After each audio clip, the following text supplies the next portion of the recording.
बिस्मिल्लाहिर्रहमानिर्रहीम। अस्सलाम वालेकुम। Dear students, VU academy YouTube channel की जानिब से मैं हूं मोहम्मद फैसल शहजाद। आज हम CS 604 ऑपरेटिंग सिस्टम्स की असाइनमेंट नंबर 3 उसको सॉल्व करने जा रहे हैं।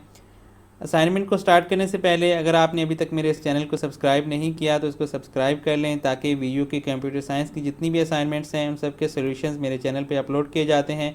तो आप लोगों को CS की असाइनमेंट के सोल्यूशंस अवेलेबल हो सकते हैं अगर आप मेरे चैनल को सब्सक्राइब करेंगे। जी, सबसे पहले हम देखते हैं कि इस असाइनमेंट की लास्ट डेट जो है वो 27 जुलाई है। तो इसको आप कोशिश करें कि विद इन डेट सबमिट करें, और बिल्कुल ईजी असाइनमेंट है, आप मैक्सिमम 1 आवर में इसको कंप्लीट कर सकते हैं।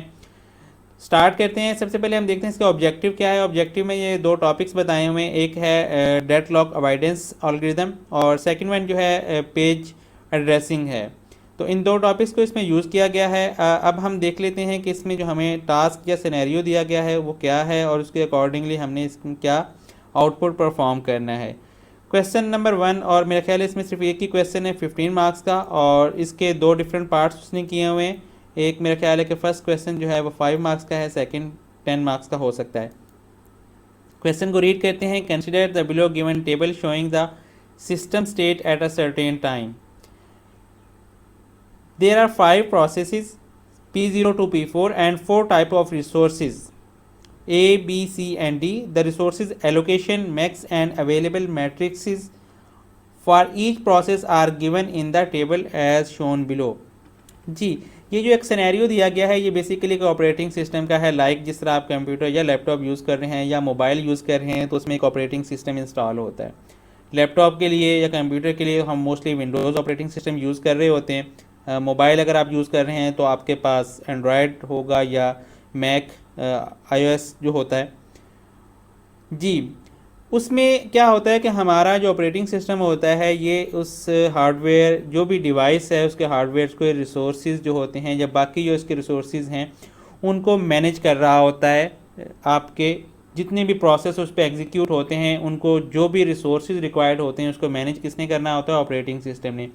तो ये भी उसी से रिलेटेड आपके पास एक सिनेरियो दिया गया है। करंट स्टेट ये है कि आपके पास सिस्टम में कुछ अवेलेबल रिसोर्सेज भी हैं और कुछ प्रोसेसेस उस वक्त एग्जीक्यूट हो रहे हैं पैरेलल।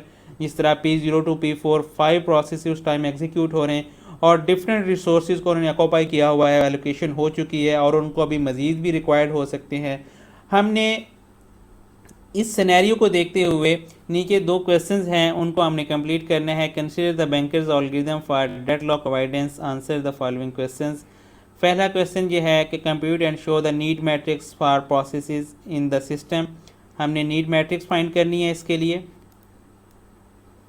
और सेकंड वन जो है कि आपने ये बताना है कि सिस्टम जो है वो सेफ स्टेट में है या नहीं। अगर यस है तो हमने फिर क्या करना है कि हमने सेफ सीक्वेंस शो करवाना है उसके लिए।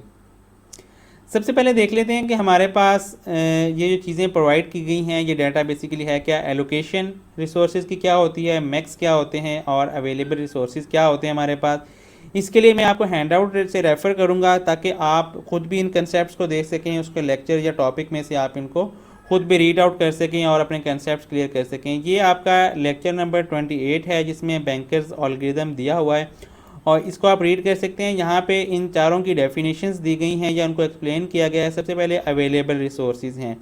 ये वो रिसोर्सेज होते हैं जो आपके सिस्टम के पास उस एट सर्टेन टाइम या करंट टाइम पे अवेलेबल होते हैं। उसके पास किसी भी रिसोर्स को लेके उसके अवेलेबल कितनी वैल्यू उसके पास मौजूद है या उसका क्या कितने रिसोर्सेज उस स्पेसिफिक रिसोर्स के लिए हैं।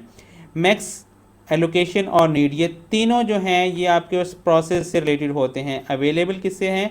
आपके सिस्टम के पास जो अवेलेबल हैं। मैक्स, एलोकेशन और नीड ये तीनों किसी भी प्रोसेस के लिए रिक्वायर्ड हो सकते हैं। किस तरह? मैक्स जो है वो उसके लिए मैक्सिमम डिमांड हो सकती है उस स्पेसिफिक प्रोसेस के लिए, और एलोकेशन जो है वो करंट टाइम पे या एट सर्टेन टाइम जितनी उसको एलोकेशन हो चुकी है रिसोर्सेज की वो है। और नीड जो है मैक्स में से एलोकेशन को माइनस कर देंगे तो हमारे पास उसकी नीड किस तरह, इसको मैं मज़ीद आपको एग्जांपल से एक्सप्लेन कर देता हूँ। लाइक आपको 100 रुपीज़ रिक्वायर्ड है मैक्सिमम। आपने कोई ऐसा काम करना है जिसको 100 रुपीज़ से आप कर सकते हैं, या कोई ऐसी चीज़ परचेज़ करनी है जिसको आपको 100 रुपीज़ मैक्सिमम रिक्वायर्ड है।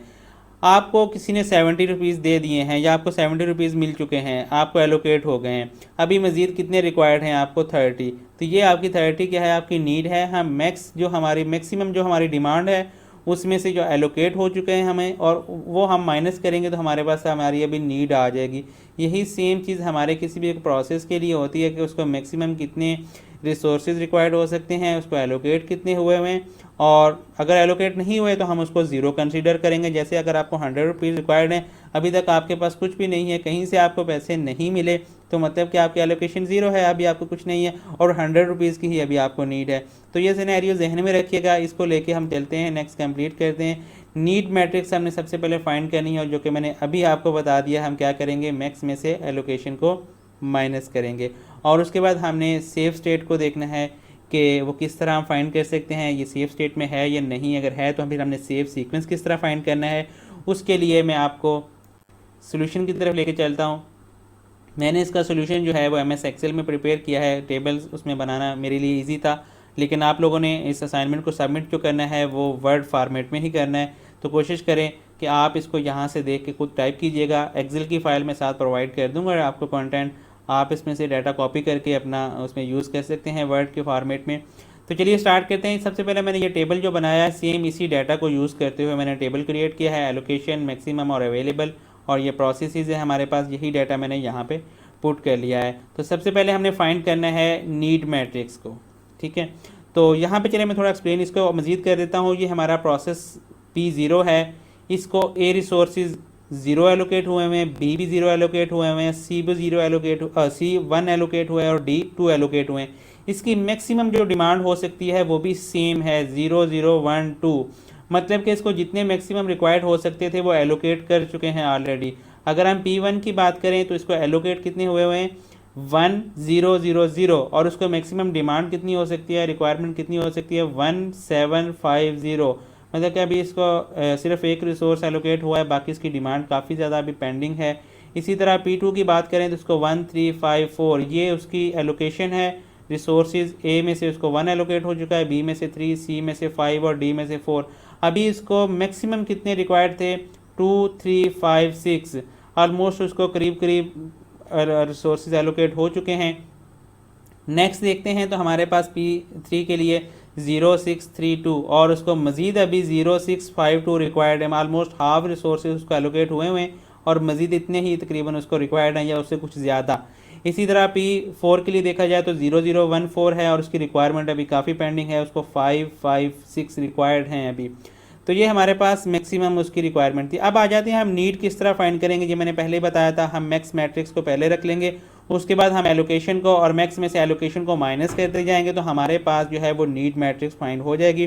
तो हमने 0 में से 0 को माइनस किया तो हमारे पास 0 आ गया। इसी तरह नेक्स्ट हम देखते हैं 0 माइनस 0, यहाँ पे भी 0, 1 माइनस 1 0, 2 माइनस 2 0, सेम यही फार्मूला हम नीचे अप्लाई करते जाएंगे। 1 माइनस 1 0, 7 माइनस 0 7, 5 माइनस 0 5, और 0 माइनस 0 0 हो गया। नेक्स्ट 2 माइनस 1 1, और 3 माइनस 3 0, 5 माइनस 5 0, 6 माइनस 4 2, 0 माइनस 0 यहाँ पे 0, 6 माइनस 6 0, 5 माइनस 3 2, और 2 माइनस 2 0 हो गया। नेक्स्ट लास्ट प्रोसेस है हमारा P4, 0 माइनस 0 यहाँ पे 0, और 5 माइनस 0 5, 5 माइनस 1 4, और 6 माइनस 4 2। तो ये हमारे पास नीड मैट्रिक्स इस तरह कैलकुलेट हो जाएगी। तो आपने फर्स्ट ऑफ ऑल तो नीड मैट्रिक्स प्रोवाइड करना, आपका ये फर्स्ट पार्ट यहाँ पे कंप्लीट हो जाता है। अब क्वेश्चन का सेकंड पार्ट था हमारे पास कि सेफ स्टेट में है या नहीं, तो उसके लिए हमें इस बैंकर्स एल्गोरिथम को इसके ऊपर रन करना पड़ेगा। आपके हैंडआउट्स में ये सारा प्रोसेस दिया हुआ है कि सेफ्टी एल्गोरिथम आप किस तरह इस पर अप्लाई करेंगे बैंकर्स एल्गोरिथम्स के ऊपर, और उसमें से आपने सेफ स्टेट को किस तरह आपने फाइंड आउट करना है। ये एक एग्जांपल दी गई है, ठीक है। आप इस एग्जांपल को जस्ट रीड करके भी अंडरस्टैंड कर सकते हैं, और आपके लेक्चर्स में भी इसको एक्सप्लेन किया गया है। मज़ीद मैं यहाँ वीडियो में भी आपको बता देता हूँ। जी स्टार्ट करते हैं। सबसे पहले हमारे पास जब नीड मैट्रिक्स फाइंड हो गई तो हमने फर्स्ट स्टेप क्या करना है कि हमने नीड मैट्रिक्स फाइंड करने के बाद जब उसको रन करना है सेफ्टी एल्गोरिथम को, तो एलोकेशन, नीड, ये दोनों को यूज़ करते हुए हमने कंटिन्यू करना है। तो यहाँ पे पहले हमने एलोकेशन रख लिया, फिर नीड, और ये हमारे पास अवेलेबल रिसोर्सेज हैं एट सर्टेन टाइम। जी सबसे पहले हमारे पास यहाँ पे हमने फाइंड करना है जी हमारा पहला कौन सा प्रोसेस कंप्लीट हो सकता है। हमने किस तरह करना है जी, हमारे पास P0 जो है वो ऑलरेडी उसको रिसोर्सेज मैक्सिमम जो रिसोर्सेज रिक्वायर्ड थे वो उसको एलोकेट हो चुके हैं, उसकी नीड बिल्कुल ज़ीरो है, तो वो एग्जीक्यूट हो सकता है। उसको जितने रिसोर्सेज रिक्वायर्ड हैं उससे ज़्यादा हमारे पास अभी अवेलेबल में मौजूद हैं 1520, हालांकि रिक्वायर्ड उसको कितने हैं 000। सो हम पहले किसको एग्जीक्यूट करेंगे, P0 को। नेक्स्ट स्टेप पे चलते हैं। अब हमारे पास यहाँ पे देखें, अच्छा सॉरी, यहाँ पे एक चीज़ और आपने देखनी है कि जब P0 को हमने एग्जीक्यूट कर दिया तो उसको जो रिसोर्सेज एलोकेट हो चुके थे वो हमने वहाँ से फ्री करवा लेने हैं। फ्री करवा के वो अवेलेबल में ऐड हो जाएंगे। सी का एक है और डी का 2 है, ये दोनों हमने ऐड करने हैं। ए और बी तो 0 हैं, ऐसे ही आ जाएगा। ए 1 था तो यहाँ से 0 उसको मिलेगा, 1 ही रहेगा। 5 बी के जो रिसोर्सेज हैं 5 हैं और यहाँ पे एलोकेट 0 हुए थे, मतलब यहाँ से कोई भी फ्री नहीं होने वाला, तो ये 5 ही आ जाएगा। सी को देखा जाए तो यहाँ से 1 फ्री हो जाएगा, पहले 2 था तो अब नए 3 हो जाएंगे यहाँ पे। डी 0 था तो यहाँ से डी 2 मिल जाएंगे उसको 2 यहाँ पे। तो अब हमारे पास न्यू अवेलेबल रिसोर्सेज आ गए हैं 1532, क्योंकि P0 एग्जीक्यूट हो चुका है, उसको जो रिसोर्सेज ऑलरेडी एलोकेट थे वो हमने उसको एग्जीक्यूशन के बाद फ्री कर लिए हैं। नेक्स्ट चलते हैं अगले स्टेप पे। यहाँ पे फिर हमने P1 को एग्जीक्यूट करके देखना है। P1 की जो हमारी नीड है वो 075 है और हमारे पास अवेलेबल थे 1532। यहाँ पे 0 है, यहाँ पे हमारे पास 1 अवेलेबल है, ओके। यहाँ पे 7 रिक्वायर्ड है, नीड 7 है और हमारे पास बी के रिसोर्सेज अभी अवेलेबल ही 5 हैं। सो यहीं पे हमारी ब्रेक लग जाएगी, हम इसको रिसोर्स एलोकेट करके इसको एग्जीक्यूट नहीं कर सकते। P2 की तरफ जाते हैं। यहाँ पे हमारे पास 1 रिक्वायर्ड है, हमारे पास 1 मौजूद है। B 0 है, हमारे पास 5 मौजूद है, उससे ज़्यादा हैं। C 0 है, यहाँ पे हमारे पास 3 मौजूद है, ज़्यादा हैं, हम एलोकेट कर सकते हैं। नेक्स्ट D2 है और यहाँ पे हमारे पास भी 2 अवेलेबल है, सो हम इसको एग्जीक्यूट कर सकते हैं। तो इस स्टेज पे हम P2 को एग्जीक्यूट करते हुए P2 को कंप्लीट करेंगे और उसके रिसोर्स जो एलोकेट हुए हैं वो फ्री करवा के अवेलेबल में ऐड कर देंगे। कैसे, यहाँ पे 1 अवेलेबल था, 1 + 1 ये 1 और ये 1 ऐड होकर 2, यहाँ पे 3 था, यहाँ पे 5 हमारे पास था, 8 हो गए। ये 5 और ये 3 ये भी 8 हो गए, ये 4 और ये 2 6 हो गए। अब न्यू हमारे पास ये रिसोर्सेज अवेलेबल हैं 2 8 8 6।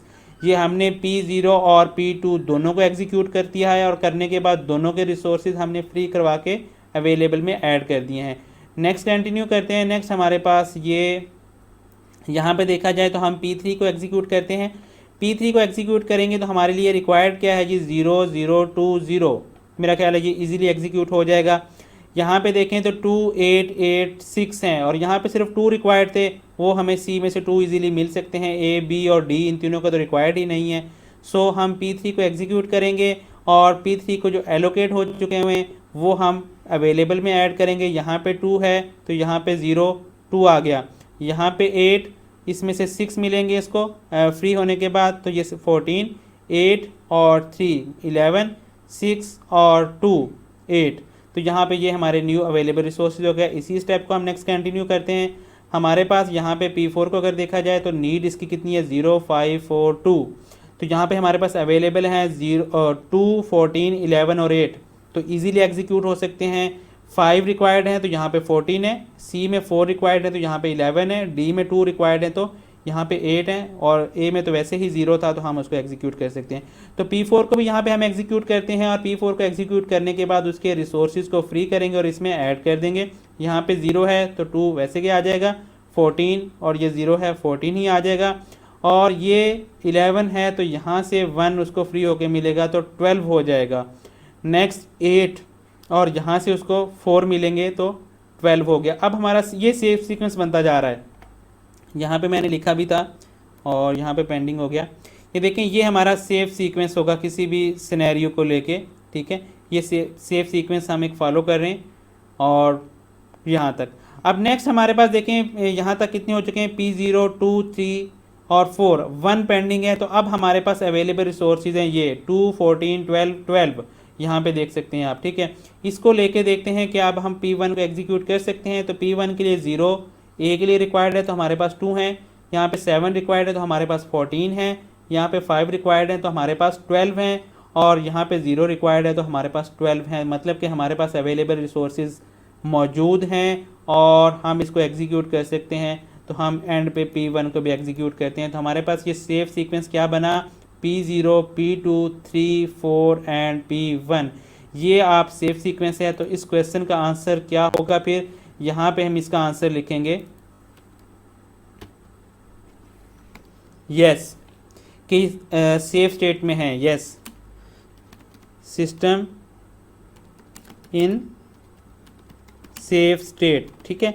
और उसके बाद उसने क्या कहा था कि सेफ स्टेट में मौजूद है तो आपने उसका सेफ सीक्वेंस प्रोवाइड करना है। ये उसका सेफ सीक्वेंस हमारे पास मौजूद है। हम इसको यहाँ से कॉपी कर लेते हैं और यहाँ पे पेस्ट कर लें, ठीक है, या आप उसको खुद भी टाइप कर लें P0, P2, P3 and P4 और लास्ट वन P1।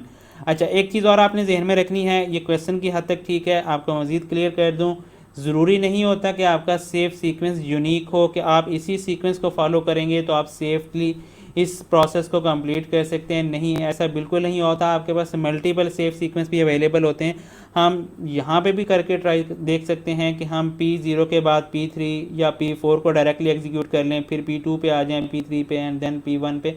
आपका सीक्वेंस ये होना चाहिए कि आपके पास जो अवेलेबल रिसोर्सेज हैं वो स्पेसिफिक प्रोसेस की नीड को पूरा कर रहे हों उस स्टेप के ऊपर, तो हम उसको प्रोसेस में ऐड करेंगे एंड देन हम उसको सीक्वेंस में ऐड करते हुए उसको एग्जीक्यूट करेंगे और उसके रिसोर्सेज को जो एलोकेट हो चुके हैं आफ्टर एग्जीक्यूशन फ्री कर लेंगे। तो जी स्टूडेंट्स, ये आपकी कंप्लीट असाइनमेंट थी। इसमें दोनों क्वेश्चन थे। पहले हमने नीड मैट्रिक्स को कैलकुलेट किया, जो कि मैंने फर्स्ट स्टेप में यहाँ पे आपको ये कैलकुलेशन इसकी बताई। पहला क्वेश्चन आपका, उसमें सिर्फ आप ये टेबल करीब बनाएंगे अपना, ठीक है। सेकंड क्वेश्चन में आपने ये सारा प्रोसेस करना है कि आपने सेफ स्टेट फाइंड करनी है और देखना है कि सिस्टम सेफ स्टेट में है या नहीं। उसका सेफ सीक्वेंस सॉरी आप फाइंड करेंगे। तो उसका स्टार्ट कहाँ से हो रहा है, वो आप यहाँ से स्टार्ट करेंगे, ठीक है। और यहाँ से आप कह सकते हैं कि इसका पार्ट बी स्टार्ट हो रहा है और यहाँ से इतना पार्ट जो है क्वेश्चन का पार्ट ए है। यहाँ से लेकर ये पार्ट ए है, 2 स्टेप। उसके बाद हम पार्ट बी की तरफ कंटिन्यू कर रहे हैं और ये नेक्स्ट वन पार्ट बी। और यहाँ पे फिर हमने इन तमाम टेबल्स को आपने क्रिएट करना है और यहाँ तक ये आपका सेफ सीक्वेंस मौजूद है। ये सारी चीज़ें फिर आप यहाँ पे टाइप कर लेंगे, जैसा कि मैंने आपको यहाँ से एग्जांपल दिखाई है। ये आपके पास रिसोर्सेज अवेलेबल थे, उसने उसका मैट्रिक्स नीड मैट्रिक्स फाइंड किया, तो बिल्कुल इसी तरह आप इस तरह टेबल बना देंगे, ठीक है। नेक्स्ट आप इसी स्टेप को कंटिन्यू करेंगे और ये सेफ सीक्वेंस साथ साथ आप उसका इसी तरह बनाते जाएंगे जिस तरह यहाँ पे बनाया हुआ है। और ये डाटा जो है ये भी मैं आप लोगों को इस वीडियो की डिस्क्रिप्शन में प्रोवाइड कर दूँगा। ये एक्सेल की फ़ाइल आप लोगों को अपलोड कर दूंगा, वहाँ से आप इस कंटेंट को कॉपी कर सकते हैं और अपनी असाइनमेंट को इजीली कंप्लीट कर सकते हैं। बाकी आप कोशिश करें कि इन लेक्चर्स को भी लाजमी सुनें ताकि आपके मज़ीद कंसेप्ट क्लियर हों और आपको ये टॉपिक या ये जो भी एल्गोरिथम्स हैं ये समझ आ सकें। जी फ्रेंड्स, अगर आपको ये वीडियो अच्छी लगी है और आप लोगों के लिए जो मेहनत कर रहा होता हूँ अगर आप लोगों को पसंद आती है तो मेरे चैनल को सब्सक्राइब कर लें और वीडियो को लाइक भी कीजिएगा और कमेंट भी कीजिएगा। थैंक यू, अल्लाह हाफिज़।